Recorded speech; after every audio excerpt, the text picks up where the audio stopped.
kadar derdeh varsa Vallahi benden artık yarası yoktu, yarası yoktu, ya yarası yoktu.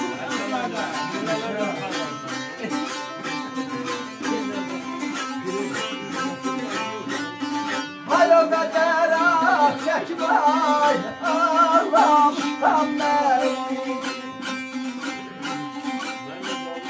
Hay o kadar çek vay Allah'ım ben.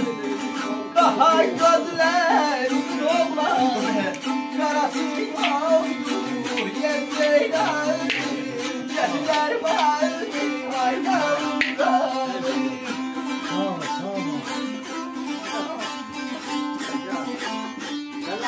Dünyada ne kadar dergahı varsa vallahi benden artık yarası yok.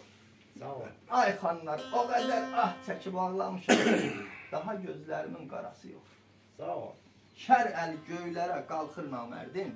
Yaşa. Müşküldür hər yerdə işləri mərdin. Loğmanı tapılmasa bax belə bir dərdin axırı arsızlıqdan başqa çarası yoxdur.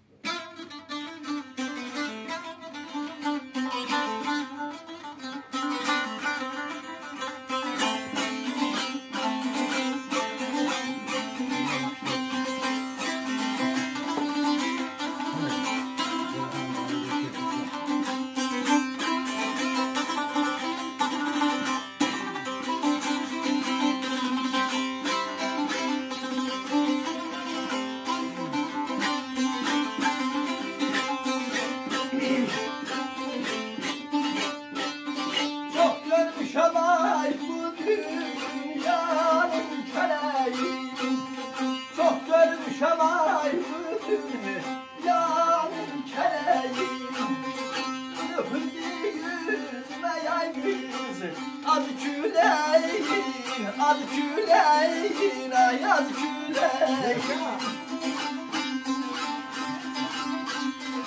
Ezelden biliyem olur namın feleği Ezelden biliyem ey namın feleği Beçara behmandan arası yoktur, arası yoktur, arası yoktur, arası yoktur Yaşa. Çok görmüşəm bu dünyanın kələyi Axı vurubdu yüzümü küləyi Əzəldən bilirdim ey zalim fələyin Bu yazıq Bəhmanla arası yoxdur Hamıza sağ olun